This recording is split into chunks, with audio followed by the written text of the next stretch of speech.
La responsabilidad social en el Perú, un tema trascendental para el futuro del país y del mundo, nace en el concepto sobre las consecuencias sociales de las decisiones que toman las empresas. En esta, en esta diapositiva podemos observar cómo una niña observa la empresa Dover Rao en La Oroya, devastadora, esta, esta, esta ciudad que fue extraída de los minerales, al igual que Cerro de Pasco. Estas empresas eh, que saquearon desde la época de los incas nuestros minerales, no supieron tomar las decisiones correctas.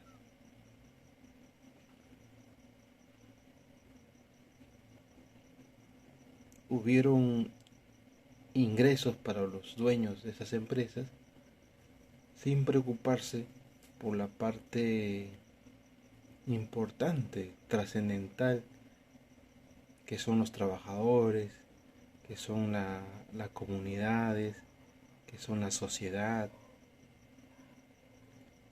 No les importó eso. Y la verdad que nos llama la atención que esto suceda solamente en los países tildados como subdesarrollados, terciarios, países emergentes, vulnerables. Nos llama mucho la atención que solo esto ocurra en estos países. Es ahí que nace la idea de la ciudadanía corporativa, una ciudadanía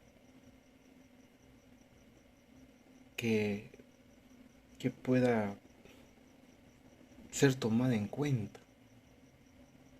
O sea, ya no solo que la empresa tenga, que tenga utilidad, sino también que la población que está en esas zonas pueda surgir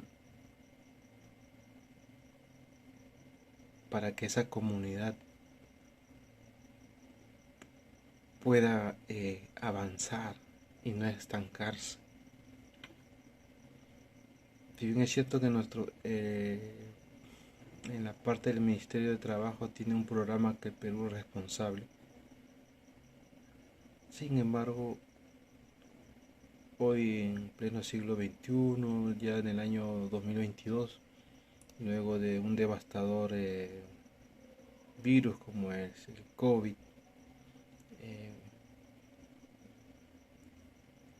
en vez en vez de avanzar como país nos hemos estancado más. Hay más índice de pobreza, hay hospitales destruidos, falta de medicinas en estos hospitales, eh, personal médico no capacitado, eh, postas médicas abandonadas. Como que esta crisis, como que esta crisis que la estamos viviendo hace años. En la época de Fujimori, cuando se vendió todo, hubo dinero, pero ese dinero fueron a parar a las arcas de Montesinos y de Alberto Fujimori y de todos los que lideraron los programas sociales, los ministerios. Entonces, se sigue con la misma idea,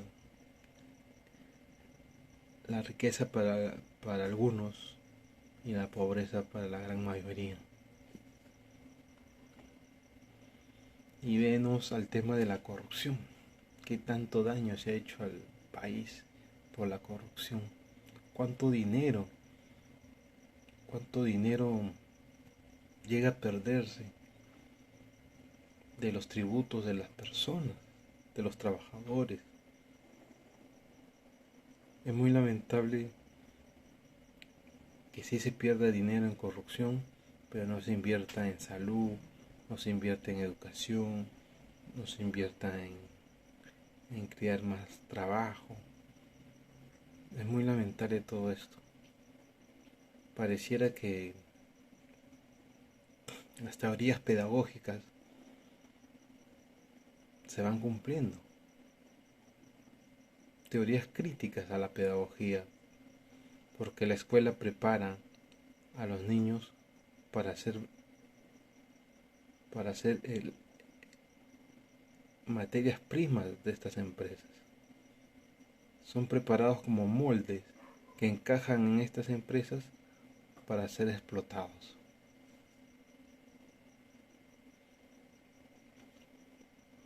El historiador Alfonso Quirós, en su libro sobre la historia de la corrupción en el Perú 2013, nos dice: para los fines del presente trabajo, la corrupción se entiende como el mal uso del poder político burocrático por parte de camarillas de funcionarios coludidos con mezquinos intereses privados con el fin de obtener ventajas económicas o políticas contrarias a las metas del desarrollo social mediante la malversación del desvío de recursos públicos junto con la distorsión de políticas e instituciones.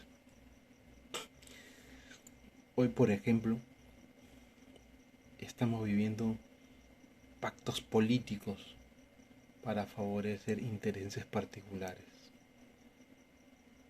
Que siga los psicosociales, que se siga peleando el Congreso, que se sigan peleando los que marchan. Divide y vencerás. Una ciudadanía que no tiene una concepción del mundo. Y una población que sale en las calles por la generación de opinión pública, por las redes sociales, que desinforman.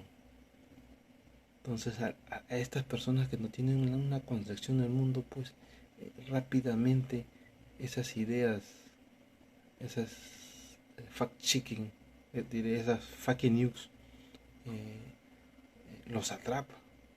Entonces salen a las calles sin una base teórica, sin una concepción del mundo, y entonces ven como la corrupción, ven como roban, y contar que a ellos no les afecte.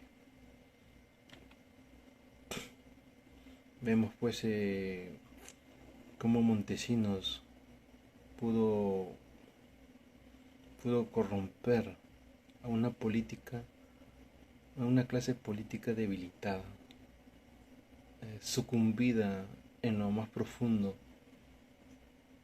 de sus teorías. Y ya pues ni hablar, ¿no?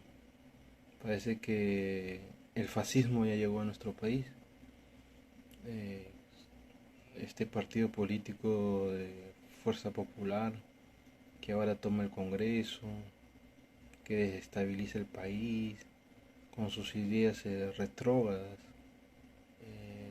para defender ciertos intereses familiares, ¿no? Y pues el caso más llamado la atención, el caso de Odebrecht, donde todos estuvieron en una repartija, ¿no?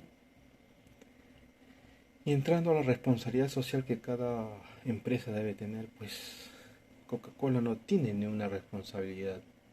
Lo que hace son cursitos, fotitos, pero no hay un verdadero interés por toda la contaminación que hace esta transnacional. Y ahí nomás tenemos como terceriariza con sus trabajadores, pagándoles, mejor dicho, no pagándoles sus utilidades, no pagándoles sus ETS, no pagándoles su sueldo completo en sus gratificaciones, en fin, y esto avaladas por el Ministerio de Trabajo. Somos un país que nos hicieron creer que era, ¿no?, que se estaba eliminando la pobreza, cuando en fin era una burbuja. Nuestro país siempre ha tenido más pobreza, ha tenido más personas con cáncer, hospitales que no son equipados, en fin, ¿no? Claro ejemplo, Ajinomoto mi propia persona ha trabajado ahí y por, por hacer unos reclamos me despidieron, entonces, en tan solo 2 meses. Entonces, ¿de qué responsabilidad social hablan estas empresas? La cervecería ni hablar. ¿Qué aportes ha hecho en nuestro país? Y bueno, es lamentable que los objetivos propuestos para el 2015 ninguno se haya cumplido en nuestro país. De ahí que el presidente Alan García y entre otros hayan firmado, hayan dicho que la pobreza se ha eliminado un 2%, ha disminuido. Nada, señores, esto no se ve en la realidad, son puras teorías. Vayamos al campo, visitemos la Sierra de Lima, Cajatambo, visitemos Canta y paseémonos por sus principales calles y poder ver la realidad, ¿no? Y objetivos de desarrollo sostenible, ¿no? La Agenda 2030. Uno de ellos dice fin de la pobreza, erradicar la pobreza en todas sus formas y en todo lugar. Pues es difícil que esto se cumpla cuando hay intereses de por medio, cuando se piensa engañar a la ciudadanía en vez de hacer un cimiento, una base, ¿no? Para que este mundo cambie y pueda tener futuro. Hambre cero, acabar con el hambre, lograr seguridad alimentaria y una nutrición mejorada en promover la agricultura sostenible. ¿Qué nutrición? Si aquí en nuestro país los congresistas por años han manejado para que ciertos productos alimenticios mantengan oculto las tremendas grasas que hay en ellos. Entonces, acá hay intereses por medio, como les digo, salud y bienestar, como les digo, al Perú, a los gobernantes de los países llamados subdesarrollados no les interesa la salud, no hay políticas públicas de salud, trabajo decente. ¿Qué trabajo decente puede haber cuando los pocos derechos laborales que tienen los trabajadores cada vez son disminuidos con decretos legislativos, con normas promulgados por el Congreso? Agradecerle, profesor, por esta oportunidad de escucharme y será hasta otra oportunidad.